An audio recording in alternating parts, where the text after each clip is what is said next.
Last session, quite some speakers a little bit pessimistic about the issue, and I was born in China, and I'm a Chinese, but I live in the United States for half of my life, and my wife is Japanese, and she's still Japanese, and my son was born in United States, so he is American. And so in my family, we from those like three countries, it's seemingly as historical enemies and impossible to be together. But with love, we can make changes. So that's why I'm very proud and very optimistic about what we are working on. It absolutely is challenging, but we can. As earlier the deputy speaker talking about, when there's a will, there's a way. That's right. So I'm very happy to see every one of you here. So let's work on something towards something we are yearning for.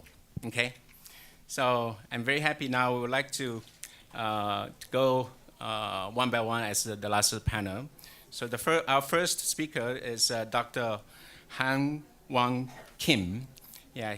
He is a professor of the Korean National Diplomatic Academy and the head of the Center for Chinese Studies at Institute of Foreign Affairs and National Security.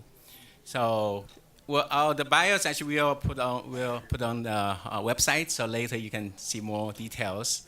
So let's welcome Dr. Kim. Okay. So he will speak from the podium. So. Oh, thank you very much. Thank you very much, Ye-Ching. I'm very honored to have been a friend of Ye-Ching for a long time, and thank you very much for having me here today. I will using my PPT, and I cannot find. Can you have any controller, remote control for the?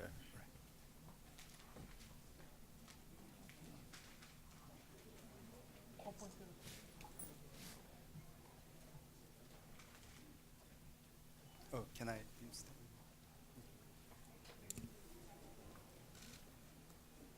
Thank you. Oops. Oh, I'm sorry. How can I go to the next page?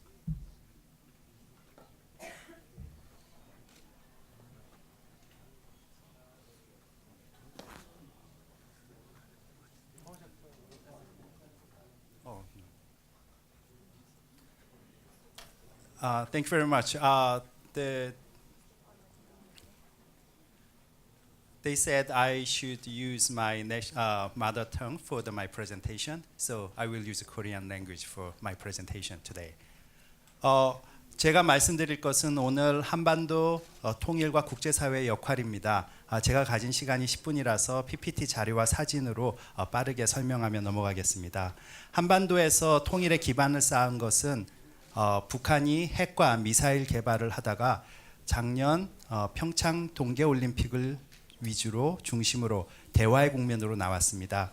대화의 국면으로 나온 이후에는 한국의 문재인 정부가 대화 촉진자 역할과 소통자, 커뮤니케이터의 역할을 하면서 남북 교류에 이어서 북한과 미국의 정상회담을 추진하면서 북한과 미국 사이에 한반도 비핵화에 대한 협상이 이루어지게 했습니다.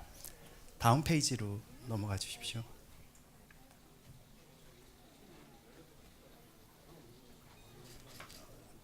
이거 역할을 안 하는데. 예. 6월 12일 날에 싱가포르에서 1차 북미 핵 협상이 시작됐고요. 한 번 더 눌러 주십시오.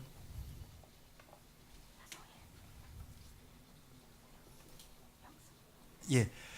시작은 북미 핵 협상으로 시작하고 남북 교류를 중심으로 한반도 비핵화와 평화 안착 과정이 시작됐습니다만 사실은 점차 국면이 미국과 중국의 영내에서의 전략적 경쟁 구도로 바뀌게 됐고 한반도의 비핵화 협상 과정과 한반도의 평화와 통일로 가는 길목 역시 미국과 중국의 전략적 경쟁과 갈등이 어떤 국면으로 지나가느냐에 따라 많은 영향과 사실상 절대적인 영향을 받고 있다라고 생각됩니다. 다음 페이지 부탁합니다. 다음 페이지. 문제는 미국과 중국의 핵 협상, 한반도 비핵화에 대해서는 공통 이익을 추구하고 있지만 사실 두 나라 다 국익에 의해서 마찰이 생긴다는 점이 현재의 한반도 비핵화 과정에서의 어려움입니다. 미국 같은 경우에는 한반도 비핵화를 진행하면서 동시에 중국에 대한 전략적 견제를 같이 추구하고 있습니다. 즉 미국의 탑 프라이어리티가 정책적 우선순위가 한반도 비핵화인지 중국에 대한 전략적 견제인지가 관해서 아직 명확하지가 않은 상태입니다. 두 번째, 중국도 마찬가지입니다. 한반도 비핵화에 대해서는 동의하고 있지만은 한반도에서의 미국과의 전략적 균형을 이루기 위해서 때로는 한반도 비핵화에 관한 절차와 로드맵에 대해서 깊이 있게 관여하려는 모습입니다. 다음 페이지. 미국과 중국 사이의 이해관계에 의해서 한반도 비핵화 과정이 왜곡됐던 것은 이전에도 있었습니다. 한 가지 예를 들면 가장 좋은 예가 이란과 북한의 제재와 제재의 강도, 제재의 숫자입니다. 2005년에 지나서 북한과 이란은 비슷한 제재의 강도를 받고 있었습니다. 한번 눌러주세요. 1차 핵실험이 됐을 때 한번 버튼을 눌러주시면 1차 핵실험이 지나고 나서는 여전히 북한이 1차 핵실험을 했고 미사일 실험을 계속함에도 이란과 북한의 제재의 강도는 비슷했습니다. 2009년에 2차 핵실험을 했습니다. 한번 눌러주세요.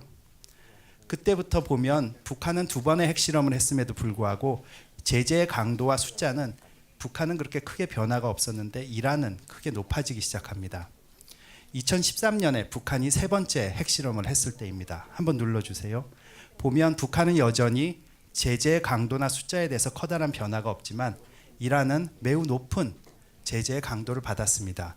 즉 국제사회 보편적 가치에서 핵의 비확산에 대한 국제사회의 역할이 있었다면 미사일과 핵실험을 3번이나 하고 이미 여러 차례 미사일 실험을 한 북한이 이란보다 훨씬 많은 제재를 받았어야 됨에도 불구하고 사실은 거꾸로의 상황이 나타났습니다. 즉 한반도 비핵화라는 보편적 가치에 대해서 강대국들이 협력하는 것도 사실이지만 실질적으로는 국내 정치적인 이유, 자신들의 전략적 이익에 따라서 이 모습은 왜곡돼서 나타날 수도 있습니다. 다음 페이지. 미국과 중국의 전략적 경쟁은 동북아 지역 한반도만 봐서는 안 되고 더 넓게 봐야 됩니다. 한번 눌러주세요. 남중국해에서 자유의 항행 작전과 영해권 다툼이 있고요. 옆으로 타이완에 대해서도 지금 민진당의 차잉원 총통이 들어온 이후로 미중 관계가 긴장이 높아지고 있습니다. 한 번 더. 일본과 중국이 영토 분쟁을 하고 있는 동중국해에서도 긴장이 높아지고 있습니다. 즉 21세기에 미국과 전략적 경쟁에서 대등한 모습을 갖추려는 중국은 대륙 세력에 의해서 해양으로 나와야 되지만 사실 해양으로 나가는 길목마다 미국과 전략적 갈등이 나타나는 상황입니다. 다음 한 번 더 눌러주세요. 트럼프 대통령이 들어와서는 인도퍼시픽 스트래티지가 시작됐습니다. 눌러주세요. 이 뜻은 눌러주세요. 이곳에 이어서 인도양까지 막히게 되면 사실 중국으로서는 해양 세력으로 발전할 수 있을지에 대해서 의문이 생깁니다. 눌러주세요. 한국에 이어서 사드 배치가 진행됐고요. 북한의 핵 위협 때문에 항공모함 3대, 4개의 선단이 한반도 주변으로 나타났고 항공모함을 잡는 주몰토까지 한국의 주변에 나타났습니다. 한반도 주변에. 눌러주세요. 즉 이 말은 눌러주세요. 이 부분까지 막히게 됨으로써 사실 중국으로서는 매우 미래에 대한 불투명한 전망을 갖게 됩니다. 눌러주세요. 차잉원 총통 이후로 아시다시피 미국의 2018년 국방수권법 NDAA에 이어서 2019년 NDAA를 살펴보면 미국과 타이완의 군사적 협력에 관한 조항들이 점점 구체화되고 있습니다. 문제는 타이완은 중국의 핵심 이익이라는 것입니다. 중간선거 이후 하원을 장악한 미국의 민주당은 공화당과 마찬가지로 중국의 인권 문제에 대해서 거론하기 시작했습니다.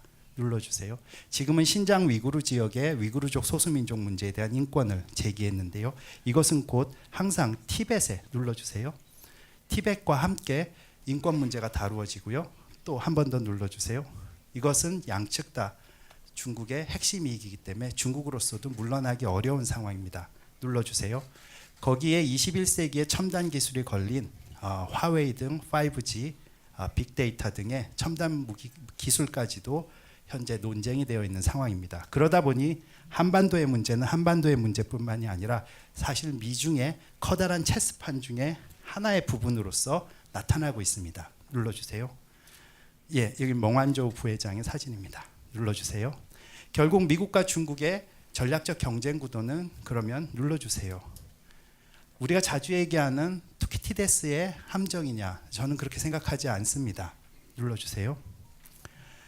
세력전 이론에 의하면은 지배국가가 규범과 질서를 만들고 자기들의 가장 큰 이익을 가져가기 때문에 그 지배국가가 가장 많은 현재의 기존의 규범과 질서에 만족도를 가진다라고 얘기합니다.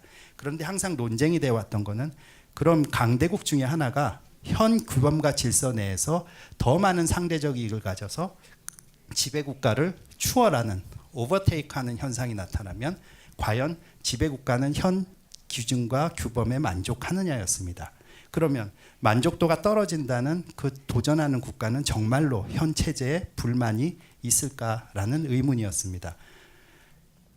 국제법 학자들과 세력전 이론가들의 논쟁에 의하면 국제법 학자들이 의문을 가졌던 것은 강대국들이 그러니까 지배국가가 다모넌트 파워가 룰을 규범과 질서를 세팅하지만 어느 순간에 그것이 자기들의 이익에 맞지 않고 또 자기들의 이익을 제어를 하거나 한다면 기존의 규범과 질서를 바꾸려고 하는 모습이 나타났고요. 현재의 트럼프 대통령이 보이는 것이 현 체제 내에서 도전 국가로서 가장 많은 이익을 받는 중국이 더 많은 상대적 이익을 가져가기 때문에 현 규범과 질서를 바꾸려는 모습 눌러주세요. 즉 저는 투키티데스의 함정이 아니라 실제로 미중 사이의 전략적 경쟁 구도는 규범과 질서의 전쟁이다라고 생각을 합니다. 즉 미국은 현 체제를 바꿔서 중국의 상대적 이익을 줄이고 자신들의 이익을 다시 가장 높이려는 모습에서 군사, 안보, 경제, 그다음에 정치적 압력 카드로서 새로운 질서에 중국이 순응하기 위해서 나오는 현재의 전략적 미중 사이의 경쟁이다라고 생각합니다. 눌러주세요. 그럼 저의 결론은 중국은 두 가지의 선택을 할 수 있습니다.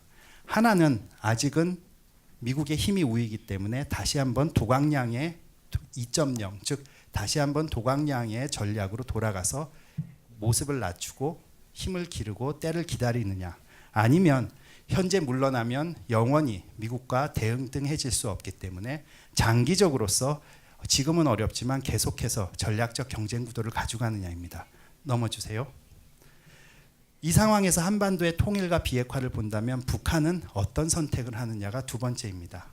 과연 김정은의 체제를 유지하는 거에 탑 프라이어리티를 둘 것인지 아니면 국가의 발전에 대해서 탑 프라이어리티를 둘 것인지, 만약 오픈업 개방을 하게 된다면 중국, 베트남, 쿠바 스타일 중에 어느 것을 택할지, 저는 개인적으로 중국식과 베트남식은 현재의 김정은 정치 체제로서는 받아들일 수 없기 때문에 가장 유사한 상황인 쿠바의 모델을 따를 것으로 생각합니다. 다음입니다.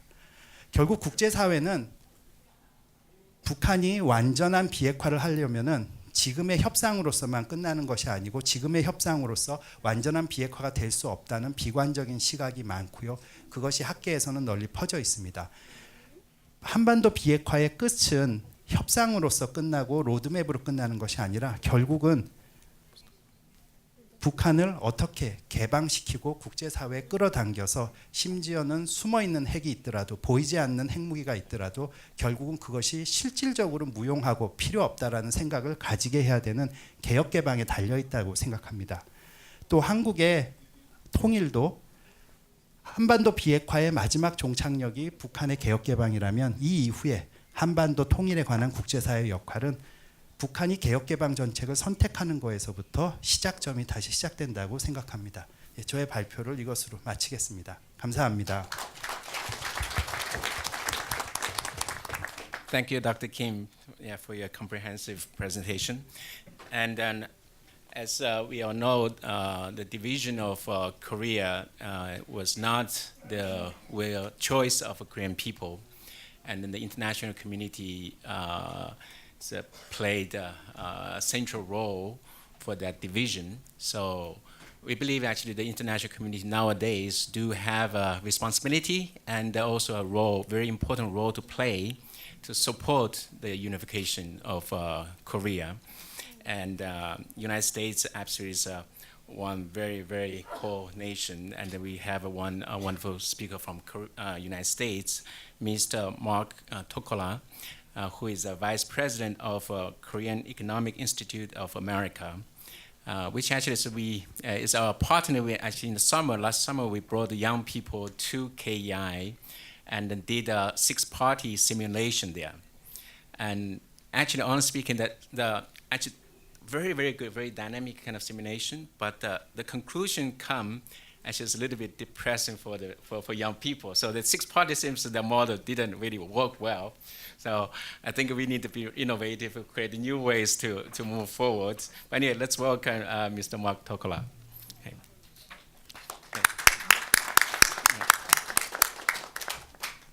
Thank you, and thank you for the advertisement for KEI. I appreciate that.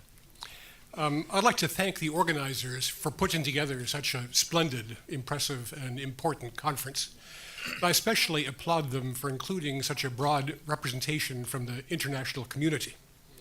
The Korea question is primarily for the Korean people to answer. But other countries do have an interest, as has been said already. Obviously, the United States and China, certainly Japan, Russia, and Mongolia, but also other countries around the world. What happens in Korea affects us all. The question I would like to pose is, if the inter-Korean dialogue goes very well, and if the US-North Korea negotiations go very well, then what happens after that? What do we do to create an environment that involves other countries' interests, and which can create a stable Northeast Asia? A stable, peaceful North Korean peninsula is going to require a stable, peaceful Northeast Asia. I would suggest there's a model we could look at. In January and February 1954, there was a 4-power conference in Berlin. The 4 powers were the United States, the Soviet Union, the United Kingdom, and France. The agenda for the 4 powers in 1954 was the unresolved issues of World War II. So at Berlin, they discussed 4 topics: the division of Germany, the status of Austria, the Indochina War, and the Korean armistice. So the way the 4 powers dealt with the Korean armistice was to convene an international conference in Geneva in April 1954. So for that conference, the Soviet Union invited China and North Korea to participate. The United States invited the Republic of Korea and the 14 countries that made up the United Nations Command during the Korean War. It was a 19-country conference that lasted for 2 months in Geneva. And the goal of the conference was to create a united, independent, and democratic Korea. Well, the conference in Geneva failed, but it made more progress than people remember today. So in a way, we're picking up the agenda of the Geneva conference 65 years later. Could something similar happen now? My suggestion is perhaps you could have a new conference in which the main belligerents of the Korean War, South Korea, North Korea, China, and the United States, could invite other countries to join them for an international gathering. They could invite Japan and Russia and Mongolia, and others, perhaps the European Union. Countries have a direct stake in what happens in the negotiations. The conference could take up a broader agenda, not just questions regarding the Korean Peninsula, but other unresolved issues in Northeast Asia. There are still territorial disputes from World War II that are causing problems in the area. Now, the other model this conference could become would be the Conference on Security and Cooperation in Europe, the CSCE, which began in the 1970s. The purpose of the CSCE was to resolve tensions in Europe, not just through arms control, which the CSCE did, but also through looking at the roots of the problems, the roots of the tensions, national sovereignties and basic rights. The CSCE then turned into the Organization for Security and Cooperation in Europe, which continues to do excellent work in resolving issues and tensions in Europe, and even around the world now. So perhaps this Geneva-type conference I'm suggesting could become a conference for security and cooperation in Northeast Asia, a CSCNEA. And maybe, if we're ambitious, eventually even an organization for security and cooperation in Northeast Asia, kind of an OSCE-NEA. This would have three big advantages. First, it would fold North Korea into the dialogue. Second, it would give a forum to peacefully discuss unresolved issues and future issues in Northeast Asia, such as territorial disputes, or fishing rights even. And the third issue is it could create an environment which would smooth the path for Korean unification. As part of an OSCE-NEA dialogue, you could have regional support for steps toward unification. So to conclude, this is just one idea. It's only my idea. There are probably better ideas. But I think this is the kind of discussion we need to start having. Multilateral diplomatic clockwork is boring. But one thing we've seen is over the past 75 years, it's almost the only way the world has made progress. So no matter what happens, we have a long road in front of us. We are all going to need to be imaginative, flexible, persistent, and sincerely committed. So thank you very much. Thank you. Thank you very much for the constructive ideas. And our next speaker is from China, former China ambassador to the United Nations, and then who is also a former Assistant Minister of Foreign Affairs. And then, yeah, let's welcome Ambassador Sen.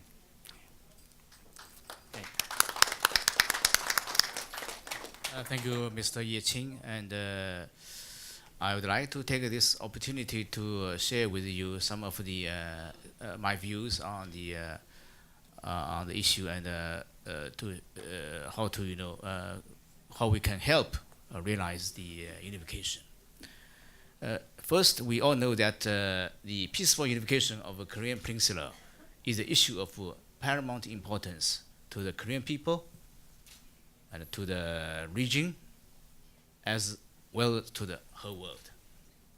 The parties concerned and the countries in the region should all make their due contributions to the cause.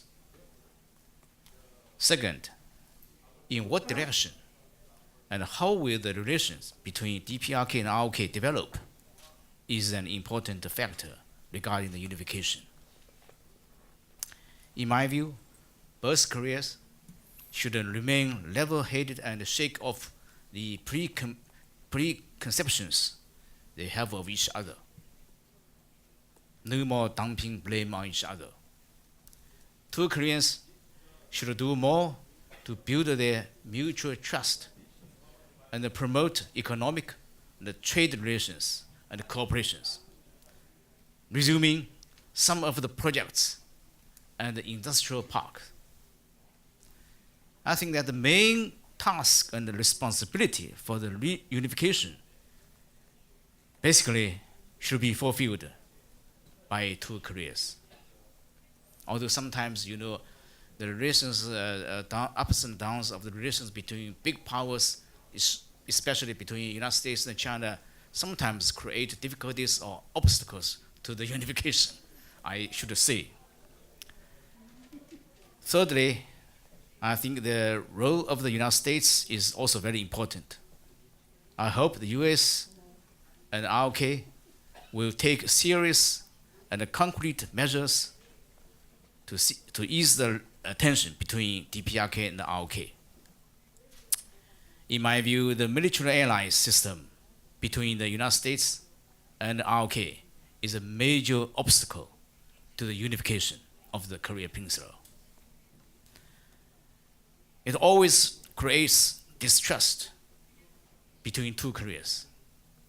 And we know every round of tension between two Koreas is the US and ROK joint military exercise.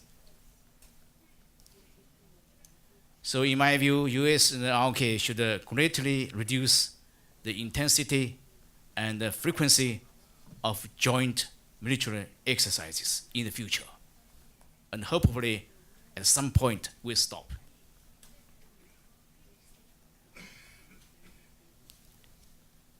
Fourth, the Security Council should also review the situation in the region from time to time. In my view, DPRK has already taken some positive actions. So the United States, the UN Security Council should consider lifting sanctions. The first step might be giving humanitarian assistance to DPRK.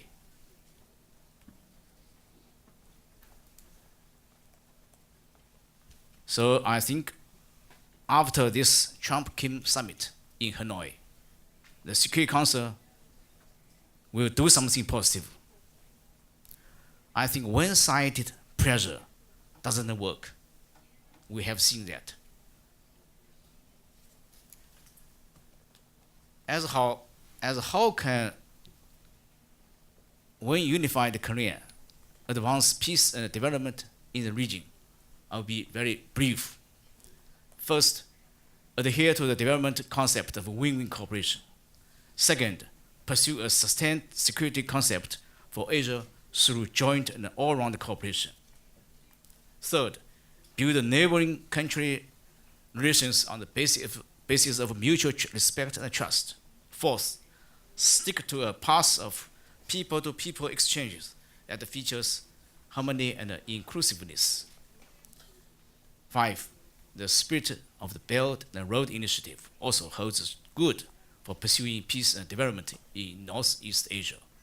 I hope two Koreas should take positive consideration of the initiative and join the process. Thank you very much. Okay, thank you. Thank you, Ambassador Shen. Yeah, China absolutely can play a very positive role for this unification agenda. Okay, let's welcome next speaker, Dr. Sachio Nakato, who is a professor of international relations and also vice dean of the College of International Relations at Mitsumeikan University in Kyoto, Japan. He actually is one of the scholars really started engage with us quite early. That's even 7 years ago. We had a Global Peace Convention in Atlanta. That time, unification was not a major hot topic. So, but he was very sharp and catch this, and it is consistently in this area. Let's welcome Dr. Nakato.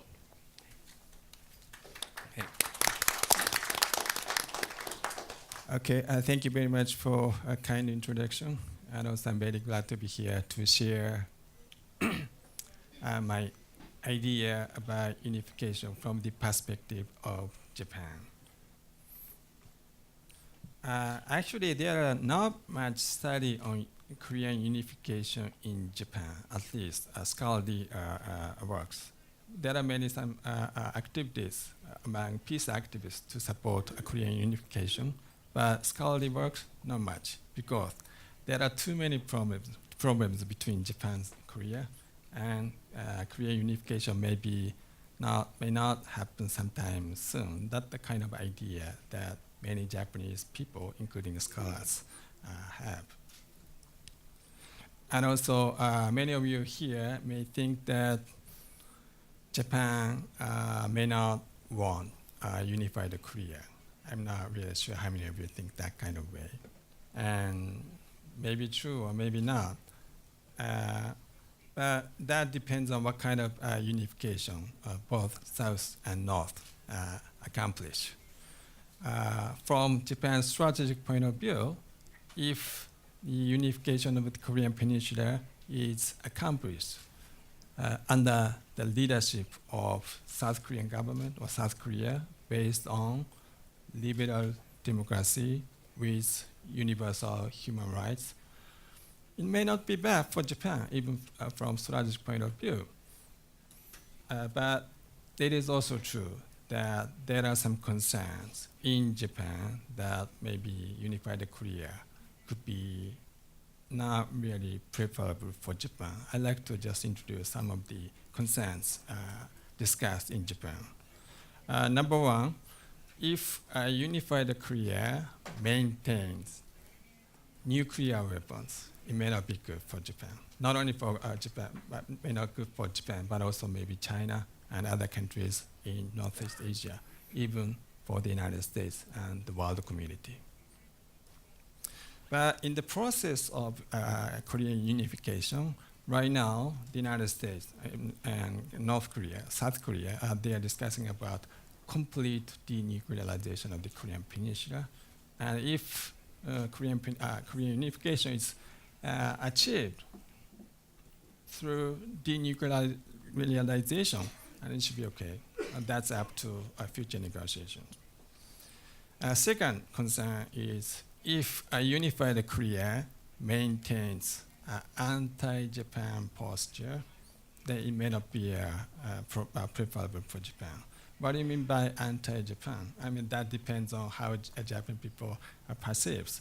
Right now, many Japanese people, I'm not talking about like expert, maybe some expert also might think that way.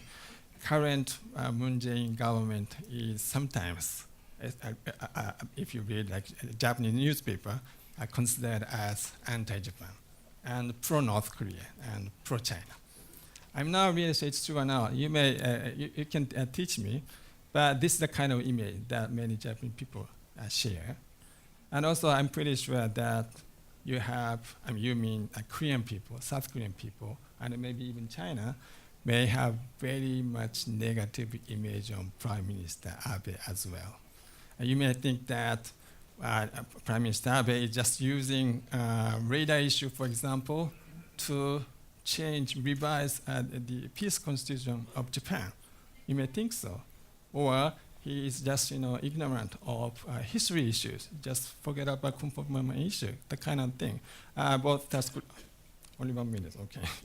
I can talk, okay. That concern, if unified Korea is too close to China, may not be good for Japan. And unified Korea may be a competitor for Japan. For example, according to one of the report published by Goldman Sachs, it says unified Korea, GDP of the unified Korea may surpass that of Japan. But actually, nobody knows. That depends on what kind of variables you use. So there are also another study that unified Korea may just 50% of Japanese GDP, even like 20 years later. But anyway, there are some concerns, but I would say that there are also many benefits for Japan as well. Unified Korea, which is supposed to be stable, which is good for Japan and Northeast Asia security environment. And bigger market, unified Korea, it may be good for Japan for business purpose as well.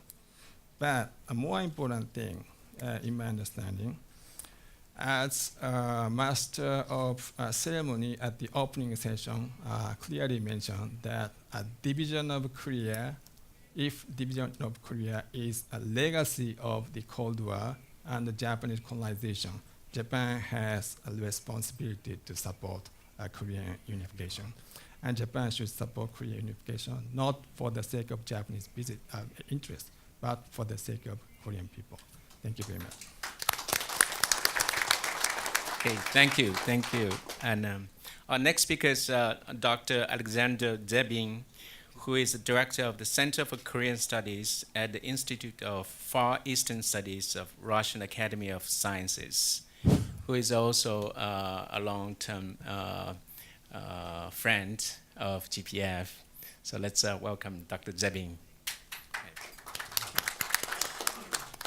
Thank you for inviting me again. And today we are discussing various visions for a future unified Korea. I would like to talk about the possible foreign policy, foreign alliances with other countries, and the place of a unified Korea in a future security system in the region. High degree of uncertainty concerning character of foreign policy of the unified Korea, its possible participation in the military political alliances with other states, orientation of such alliances, compel neighboring countries, while welcoming inter-Korean detente, to take more cautious position towards prospects of unification.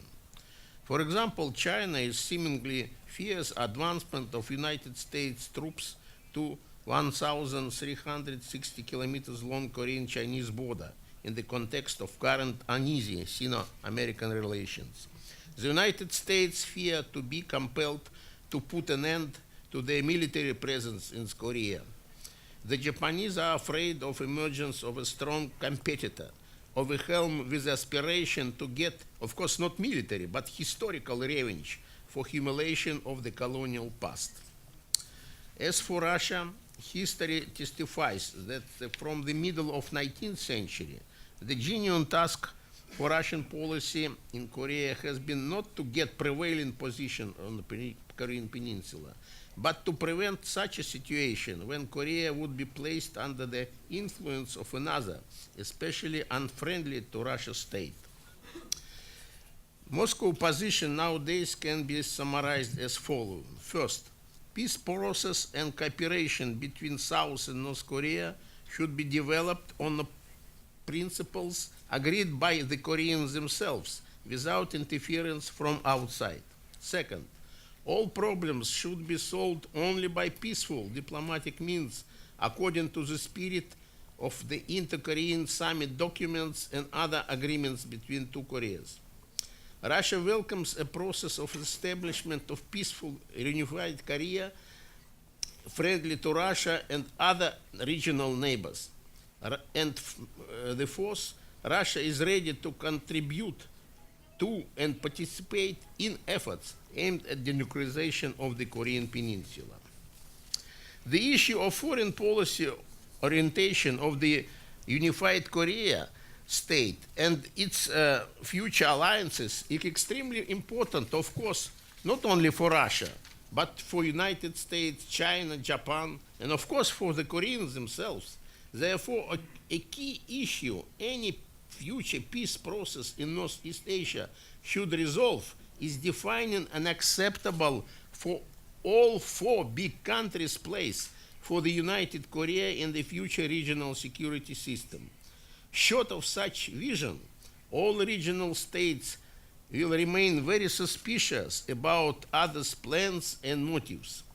Neutralization of the unified Korea will be guaranteed with guarantees from United States, China, Russia, and Japan may be the most realistic approach, acceptable option to all four big countries. They should give formal assurances of the unified Korea neutral status.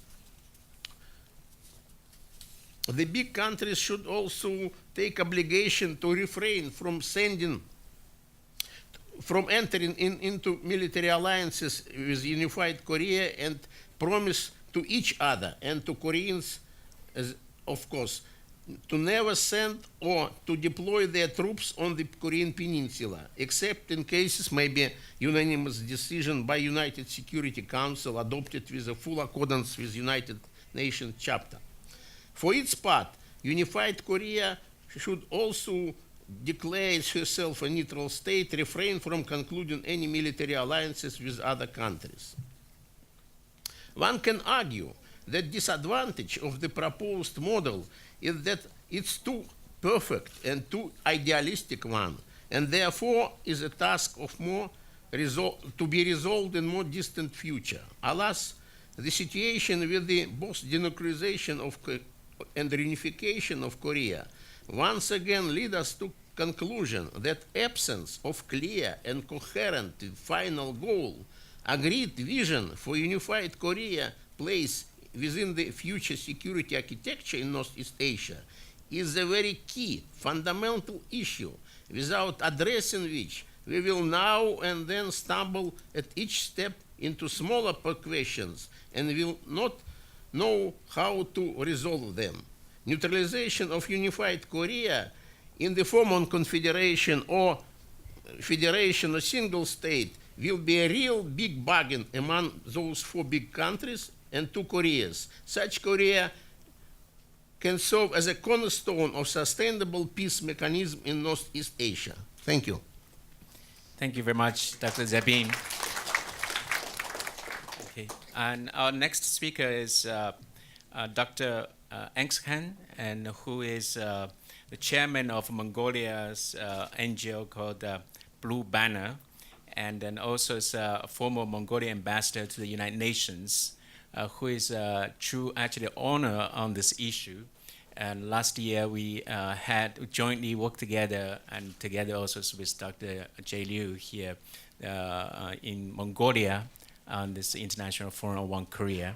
So we are committed to ongoing work. So let's welcome Ambassador Engshan.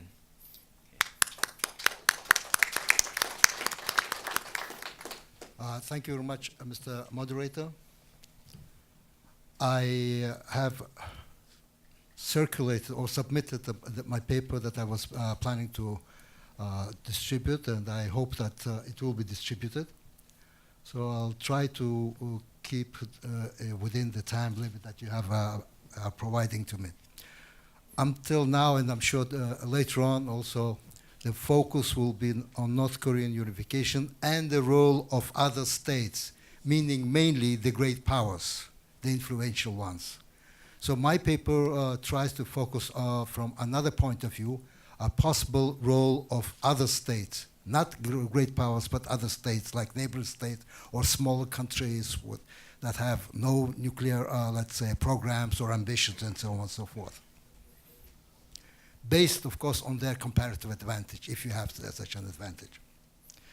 Thus, in Mongolia's case, it pursues a proactive policy in a form like Hongik Ignan, known in Korea, helping to others on this issue. Mongolia's political advantage, there should always be advantage. So Mongolia's political advantage is that it has no territorial or border problems with its neighbors, nor a hidden political agenda regarding peninsula, and maintains good relations with both of the Koreans. Though not party to the six-party talks, it follows the logic of the duck is calm if the lake is calm. We're a small country, so we consider ourselves as a duck. So if the lake is calm, we will be calm. That's why that creates the basis of our foreign policy. Try to be as helpful and as active as possible in our foreign policies. On 20th February, just a few days ago, an article on how North Korea-Mongolia relations have jump-started the Korea Peninsula process was written and published by the East-West Center. So in order not to repeat those things, I just making reference that if you are interested, you can find this material there. Mongolia believes that in this interdependent world, all states should become contributors to security, and not only their consumers. That's why we're trying to be as active as possible. Thus, Mongolia promotes the so-called Ulaanbaatar dialogue, 1.5-track regional dialogue among the states, and we try to focus not on issues of hard security, but there are other issues that we can focus on, like soft security issues or economic cooperation and so on and so forth. So annually we try to bring in the states, representatives of these six-party talks to exchange views on those and related issues. And our goodwill is quite well known, and I think the US and Japan, US and DPRK have already made use of this by having bilateral consultations in Mongolia itself. We don't write it in the press, but nevertheless, we're trying to be as helpful as possible.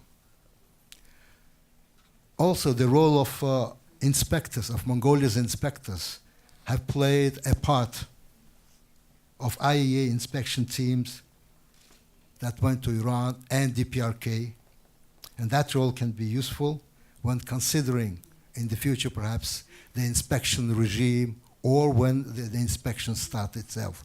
As I have said, we have good relations with other countries, so in that sense we would be able to be as helpful as possible. Mongolian NGO Blue Banner, in partnership with GPAC, is also working to promote this idea. We hold annual meetings with the representatives of NGOs of 6 countries involved, and we try to come up with some solutions, exchange views, and so on and so forth. As a scholar, I would also say that we try to focus, also try to be beyond the headlines and try to see what other areas that we should cover. And one of them that we have is the issue of Northeast Asian nuclear weapon-free zone. What if the DPRK would not agree to fully disarm itself? Then would have to think what should be the mechanism to address this issue. In short, if a small non-nuclear weapon state can be practically useful in promoting confidence and dialogue, surely, and this is my main idea, surely other states, even the umbrella states that are close to nuclear weapon states, can contribute even more in lowering tension and strengthening security.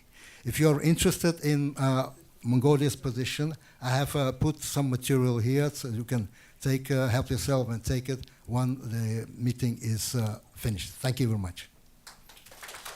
Thank you. Thank you very much, Ambassador Aung San.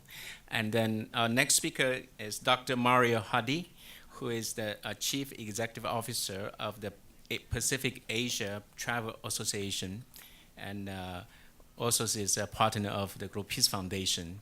And tourism absolutely is playing a very important role for peace. And let's welcome Dr. Mario Hadi. Thank you. Thank you very much. The question of reunification of North and South is really a question for the Korean people. And I actually do insist on the word Korean, North and South. It is up to them to make the decision. I'm now in no position to make a comment as to if it should be in favor or not in favor. It is up to them to decide. However, for the organization that I represent, which is the tourism industry, it is very important for us that peace and calm, as the ambassador from Mongolia mentioned before, the duck in the lake, I like the analogy, of having calm in the area is actually very important for us. The tourism industry has been growing at a phenomenal rate over recent years, over the last 2 decades. And I forecast for the next 10 to 20 years, it will continue to grow at exponential rate. Most countries in Asia enjoy a double-digit growth in terms of number of tourism arrivals and spending. We employ 1 in 11 people in the world. It's trillions of dollars of investment that are actually spent every year in travel and tourism. We see tourism as a vehicle for peace, and you have some great examples of that in Rwanda, in Sri Lanka, and many other countries that are now actually seeing thriving growth in number of tourism arrivals and visitors in their country. It builds empathy between people and communities. It helps actually create jobs for people on the ground. It helps grow economies at the same time. A peaceful North Korea and a peaceful Korean peninsula is also a great opportunity for the tourism development. It also an opportunity to create jobs for people in North Korea at the same time. So we have a great interest in having peaceful area. Also, when there is tensions in the regions, tourism numbers are affected. South Korea was a great example of that over 2 years ago, when there were tensions between South Korea and China. Tourism numbers in South Korea reduced by 50%. 50%. It was a huge impact in terms of economically in the South Korea as a country. The same thing is happening in other places around the world, not only with China, but also with other destinations. So therefore, the point I'm making about having a peaceful region is really key for all of us. We, as a representative of the tourism sectors, our organizations, for those of you who don't know, we're both a public and private non-profit organization. We represent 98 destinations around the world and 850 businesses from the smallest to the largest, as well as educations, universities, and students in many parts of the world are our members. Even though our name is Pacific Asia, our members are global in Africa, in Middle East, in South America, North America, Europe, and the rest of the world, in every continent. And we work very closely with both governments and private sectors in promoting peace through tourism, but at the same time also promoting development, economic development in these respective countries. So I have a great wish and also a dream, which is a peaceful Korea. However it may end up as being unified or not unified, we actually want to see peace in the region. Thank you very much. Thank you. Thank you. Okay, our final speaker is Dr. Makunde Rai, who is president of the Foreign Affairs Committee of the Indian Council for International Cooperation, and also chancellor of ICTAMS University, and the senior advisor of UN Habitat. He is also a member of the Global Leadership Council of Global Peace Foundation, a long-time friend of mine. We used to actually get into the holy river of Ganga in India, so it's a very, very memorable experience. Let's welcome Dr. Rai. Okay. Thank you, Yeching, and dear friends in the audience. I am the last speaker in this session. What a fortunate thing is that I can take a leaf from the last speaker from the first session when the Deputy Speaker of Parliament of Uganda, Honorable Jacob, said, and which was repeated by Yeching also, if there is a will, there is a way. Saying that unification is not my problem, I don't think it's a very old phenomenon. We are living in 21st century where your problem does not know the boundaries. It affects the whole world. And that's why international community has to play a role to see that something good happens with the benefit of everybody. I can say that we should learn to build the bridge, not the walls. That was the message from the morning, and I like that one. I think that should be the message for everybody from all of us. I have been mentioned about India from the Foreign Affairs Committee, the President of Foreign Affairs Committee of India. I will speak more from the Indian perspective. And long before India said, whole world is a family and God is one. The Korea problem is our problem also. India believes that if there is anything problem in Korea, we can't remain unaffected. And I can recall last week our Prime Minister's second visit to South Korea. And most of the, when I reached here, I saw the message from CNN to everywhere that he was given Peace Award, Seoul Peace Award, which coincides with 150th birth anniversary of Mahatma Gandhi, who said, be the change you wish to see in the world. But don't sit and see the change.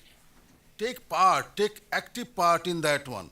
And that is what I'm inviting all of you as a speaker from this podium, that be the change you want to see in the world. Means take active part in unification of Korea. Don't sit in the fence and watch the way it was happening before the Second World War, the way one of the prime ministers said that let remain the colony and India is the country of fools.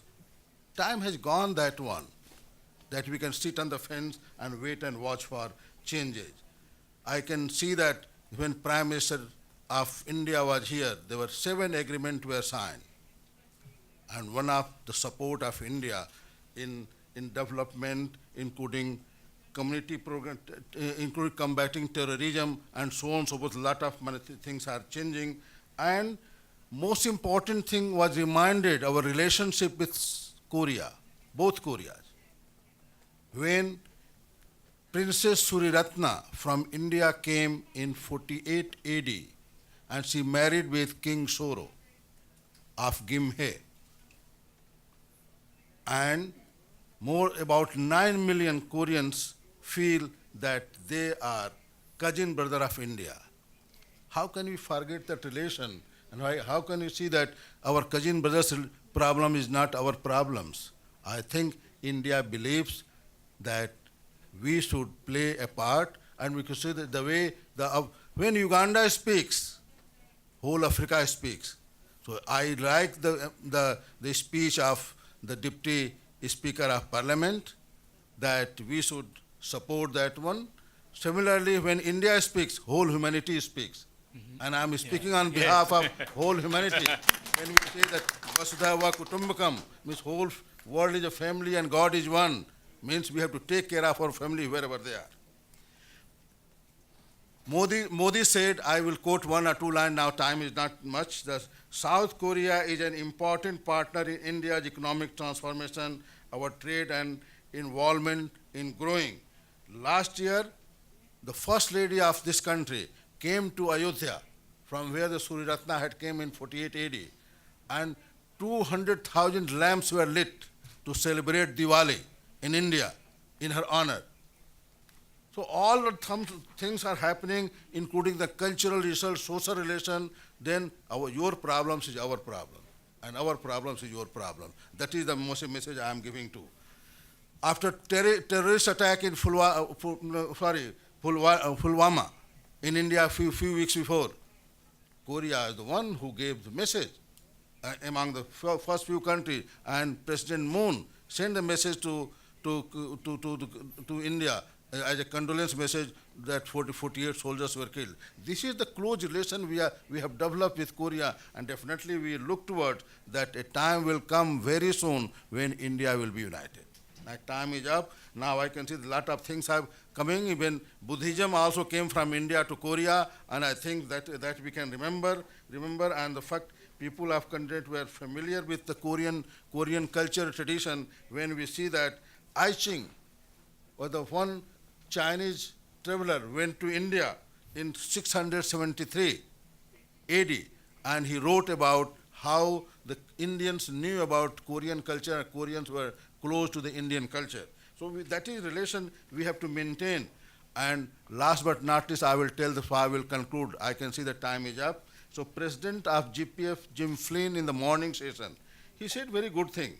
He encouraged everybody to come out with suggestions and a strategic framework for unification of Korea. I think this conference should come out, and I feel that most time it has been repeated, that this will be easy to achieve when this movement becomes a civic movement, and there is a leader of that movement. So we should think who will lead this civic movement, and then the unification will be possible. Thank you. Be the change you want to see in the world. Okay, thank you. Thank you, Dr. Rai. Hey. Yes, this is actually a movement of people from around the world work together to make this happen. And actually, it's a Global Peace Foundation and co-conveners. We work together to facilitate international support for nuclear-free and Korean-led peaceful unification as an urgent, not a distant goal, based on the shared identity and the cultural heritage to uphold freedom, democratic values, rule of law, and human rights for all. And the unified Korea should exemplify its ancient value of a Hong-Igingan idea, living for the greater benefit of all humanity. So, and we still have a little bit of time. I want to also give a chance for the audience to ask questions or give comments. We can maybe multiple ones. We can give a few questions, and then we can can pick your questions to answer. Good afternoon, Okay. everyone. Yeah, I have a question for Ambassador Shen. Two questions. I'll make it very brief. Does China truly and fully support the unification of two Koreas? And if so, under what terms and conditions? My follow-up question is, if North Korea's current regime, Kim Jong's regime, is toppled or collapses by way of civil unrest or military coup, will China invade North Korea and take control of North Korean territory? Those are my questions. Thank you. Okay, maybe we just ask a few questions. Any other people can ask now? Yeah, then there's one lady there. Can go there. So people can line up. If you have questions, you can go follow her. 안녕하십니까. 저는 탈북민 박진혜라고 합니다.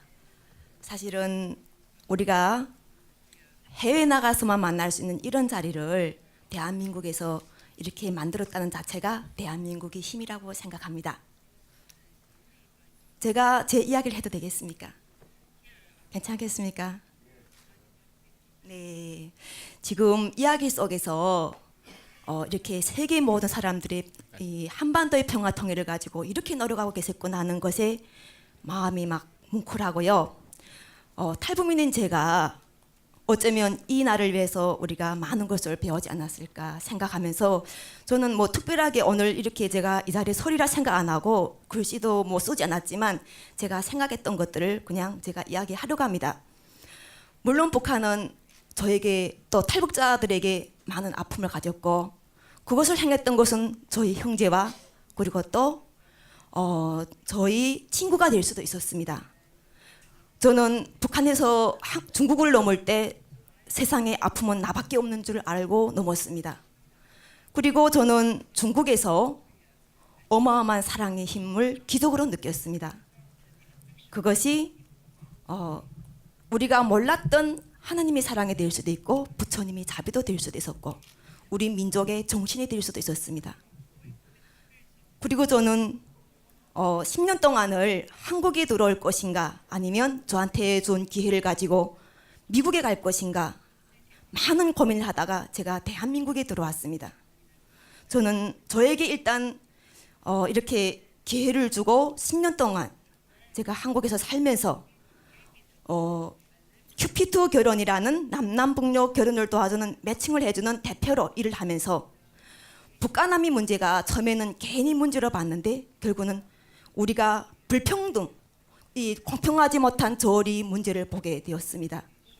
그래서 물론 그 속에는 다 단점만 있는 것이 아니라 우리가 긍정적으로 볼 장점도 많았다는 것을 저는 알기 때문에 우리가 한때 뭐 누군가에게 나쁜 것을 했고 우리가 또 누군가가 한때는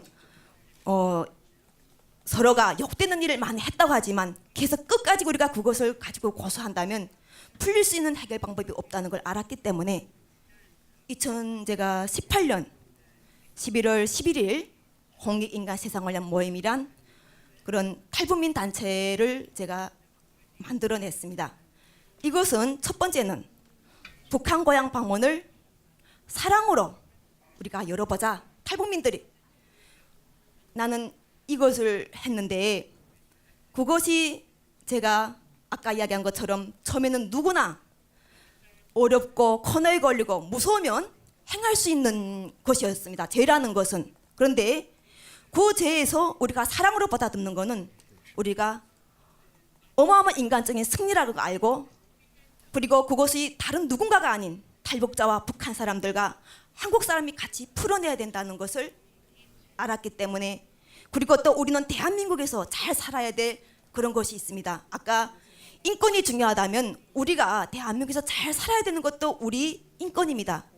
우리가 북한에 가족을 두고 또 우리가 북한에 많은 아픔을 두고 여기서 어떻게 우리가 치유해가 잘 살겠습니까?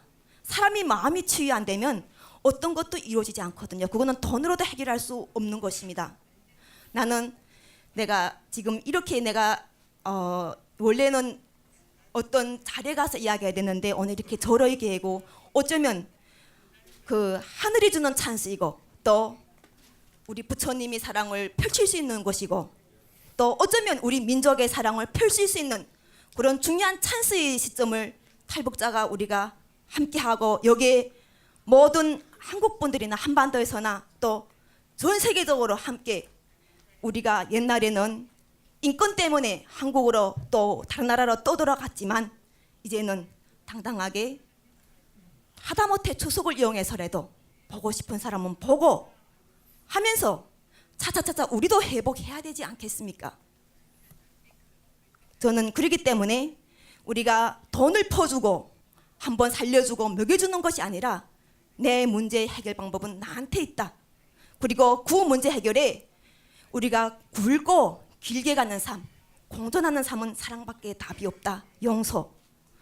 그렇기 때문에 저는 이것을 우리 탈북민한테 호소했는데 지금 많은 분들이 함께하고 계십니다. 그래서 저희 목소리가 이렇게 모든 분들이 메시지가 되셔가지고 한때가 그럴 때가 있었다면 지금 때는 우리 모두가 사랑으로 또 서로가 서로를 아끼는 그러한 공존의 삶을 한 사람이 실행력으로 또 서로 모두가 함께 실행하면서 풀어갈 때라고 보기 때문에 많은 분들이 좀 저희 뒷다리는 잡아주지 말았으면 좋겠습니다. 우리가 정말 따뜻한 마음으로 그곳에 가서도 그곳 사람들에게 우리가 구원을 받았던 한국에서 우리가 3만 5천 명이 구원되었던 그 사랑과 감사를 그들에게 알려줘서 두려움에 떨고 있는 그들도 결국은 스스로가 한국의 사회를 알 수 있고 그리고 세상에는 욕심만이 존재하는 사회가 아니라 사랑도 존재하는 사회라는 것을 그들에게 알게 해주고 싶습니다. 네, 오늘 저 이야기를 들으셔서 감사합니다. Okay, thank you. Thank you very much. She is the only North Korean voice during this forum. And actually, it's on March 1st, we have a round table, and one of the topics will be human rights, and we will also have more North Korean participants. So you guys are also welcome to join that March 1st morning. There's maybe just two more questions. Quick, please give me a quick question. Yeah, go ahead. 이제 방금 탈북자분이 나오셔서 말씀을 해주셨습니다만 나도 북한에서 왔습니다. 나는 1960년에 제1동포로서 북송된 사람입니다. 북송되어 가서 북한에 가서 43년을 살고 2003년에 더 이상 이 땅에 있을 수 없다. 목숨을 걸고라도 국제사회에 나가야 되겠다 결심을 하고 중국 국경을 중저 국경을 건너서 중국을 거쳐서 일본으로 들어간 사람입니다. 나는 북한 땅에서 43년을 제일 밑바닥의 평민으로 생활을 했기 때문에 북한의 실 백성들의 생활을 속속들이 안다라고 좀 말할 수 있다고 생각합니다. 아까 중국에서 오신 분이 국제적인 제재를 풀 때가 왔다고 말씀하셨습니다. 그래야만 북한 문제가 풀릴 것 같다고 이야기를 하셨습니다. 마치도 북한 편을 든 것 같죠? 안 그렇습니다. 우선 중국은 북한 문제를 정말로 해결을 하자면 중국이 얽어매고 있는 이 모든 압력을 풀어줘야 합니다. 지금 북한 땅은 조선민주주의 인민공화국이라는 이름은 가지고 있습니다만 조선민주주의 인민공화국이 아닙니다. 이미 중국의 속국이나 다름이 없습니다. 동서해 양쪽 바다 모든領해는 중국이 5권을 가지고 있습니다. 5권을 다 중국이 가지고 있습니다. 그리고 무상광산을 비롯한 모든 광산들 북한의 자원이라고 할 수 있는 모든 것은 중국이 50년 채굴권을 다 가지고 있습니다. 김치 일가의 권력을 보장해주고 몇 알의 사료로밖에 안 쓰는 이 강냉이 쌀을 넘겨줌으로써 중국이 가진 것은 막대한 북한에 대한 지배권을 가졌습니다. 그 지배하에서 북한을 해방시켜주지 않는 한 정당한 의미에서 북한의 해방은 있을 수 없고 남북 통일 문제도 논할 수가 없습니다. 나는 오신 분이 양심적인 분이라고 믿고 부탁을 합니다. 중국 정부에다가 북한의 중국이 누르고 있는 모든 권한에서 북한을 좀 해방시켜 주기를 바랍니다. 이 자리에서 이런 말씀 드려서 좋은지는 모르겠습니다만 가장 절실한 문제가 북한에 대한 중국의 태도를 바로잡는 것이라고 나는 생각합니다. Okay. Thank you very much for the active participation. And we have very limited time now, so we can go through. Each speaker can answer a question or give some comments to the audience or even to the other speakers. Yeah, let's go ahead.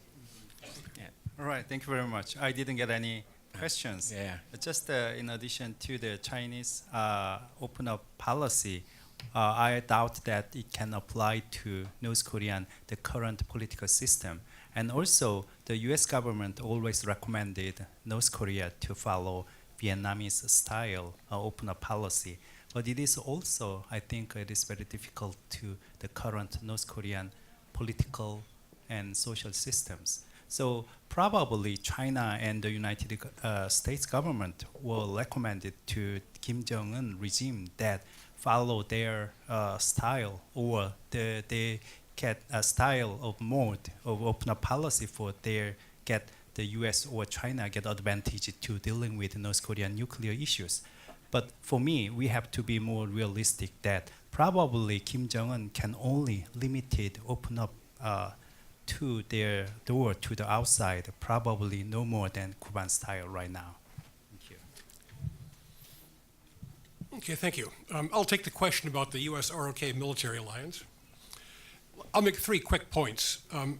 First, there may be tension between China's view that countries that border China must take China's national interest into account. One could call it a sphere of influence.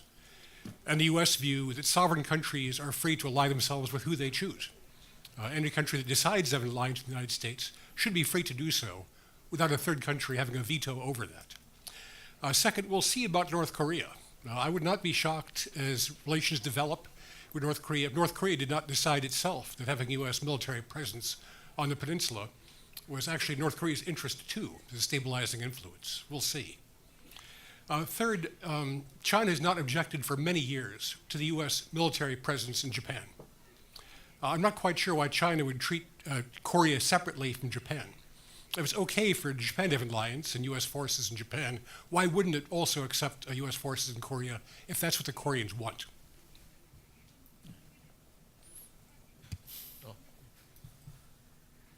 Thank you very much. And maybe I will answer the question the gentleman raised just now. And I would say that China will never invade North Korea. Whatever happens in that country. And we will work together with DPRK and other relevant countries to make the situation under control in the peninsula. This is the first. And the second, we will also encourage the North Korea to give up nuclear activities and maybe destroy all the facilities once for all. And third, we will also encourage, and we also have been doing so, encourage the North Korea to open up for the outside world. Focus their efforts on the economic and the social development. That is important. If I think that we realize the nuclear, nuclearization, we will make the nuclear free zone in that place. That will be very good for China, North Korea, South Korea, and also United States, and other countries, Japan, of course. And so we should work together towards that direction. That is our focus. Thank you very much.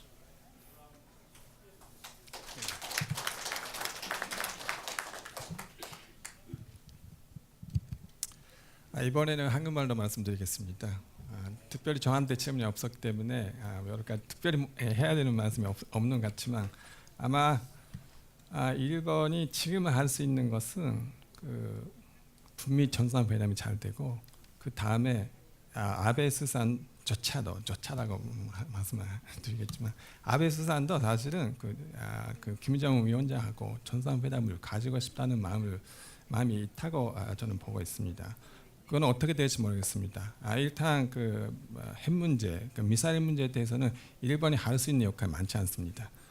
그래서 아까 그 김 교수님도 말씀을 하셨는데 주로 뭐 구체적인 사회에서는 뭐 미국과 중국이 해야 되는 일이 많은데 일본은 그 납치 문제가 있기 때문에 직접 그 얘기를 할 기회가 있으면 좋겠다라는 생각이 있습니다.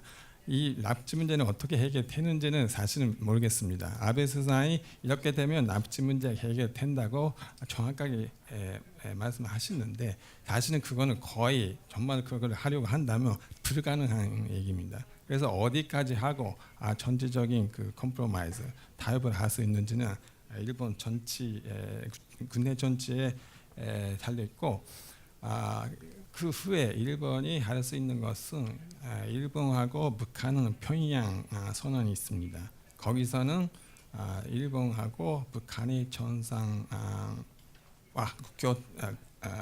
국가 전상화 되었을 때는 경제 협력을 해야 된다. 그렇게 분명히 써져 있습니다. 어떤 사람들은 그냥 북한이 넘어가는 묻게 되는 거는 일본이 기다리고 있다고 하는데 일본은 그걸 해야 됩니다. 그래서 일본이 할 수 있는 역할이 있다고 하면 경제 협력. 아까 교수님도 말씀하셨지만 휴머니타리안, 인도적인 지원이라든지 그런 측면에서 한 번 더 통일에 대해 일본이 할 수 있는 역할이 있다고 저는 생각합니다. 감사합니다. Thank you. I would like to speak about the role of inter-Korean cooperation and rapprochement in the solution of the problems we discussed today. In fact, all inter-Korean summits, last year 3 summits and previous summits, were aimed to reduce the role of external factors in the Korean affairs and to make big countries to more extent to take into consideration the interests of Koreans themselves. And I welcome the growing desire of Koreans to take their destiny in their own hands. We have 2 sovereign states. Nobody will deny that North Korea is a sovereign state. It disobeys China, Russia, and even make United States to sit at the same table. Maybe the problem with another Korean state, why 2 sovereign states couldn't find solution for 70 years. Frankly speaking, it's high time for Koreans to stop complaining about the outside forces. You have all possibilities now, if you have political will, to resolve these questions by Koreans themselves. And I am sure that none of great powers can interfere in this process. Thank you.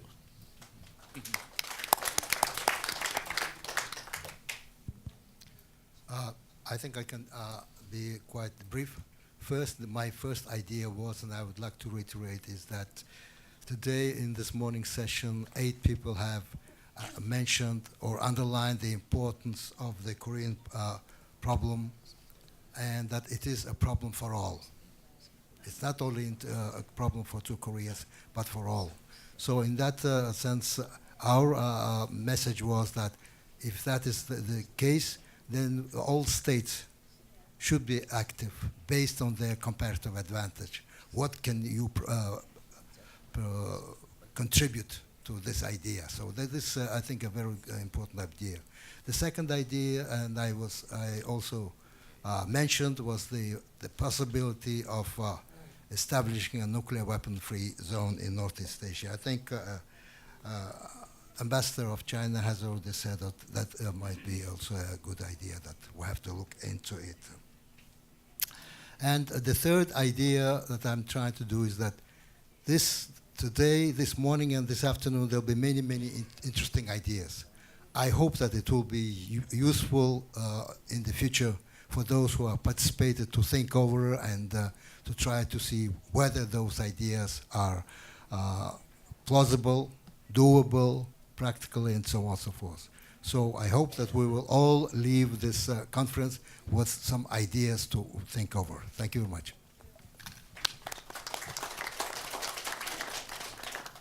Thank you very much. I'd like to comment on a message that our Chinese representative actually mentioned before, that the way forward to enable the development of North Korea is actually giving them economic empowerment.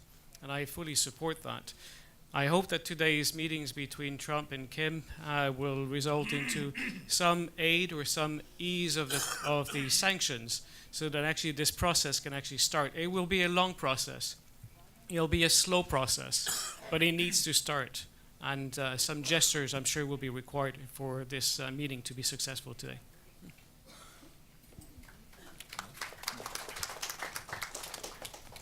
Just to conclude, unification is inevitable. It was the error after the Second World War that is imposed on Korean people. With the people's will, it will be corrected.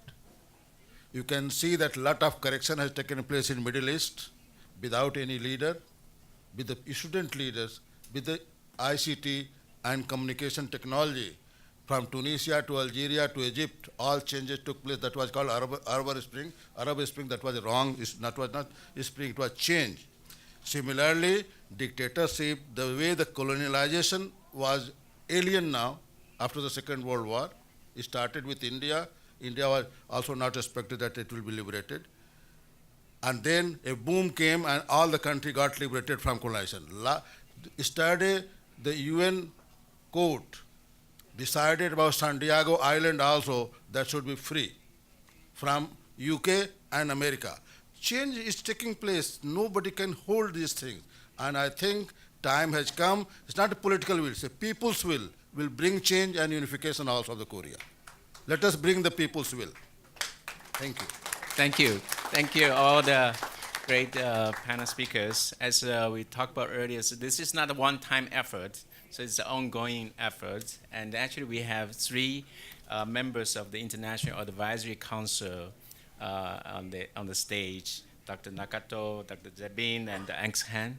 And we may actually hope to have more to join the council for ongoing work to contribute to the reunification of Korea. Okay, thank you. Thank you very much. So, yeah, thank you.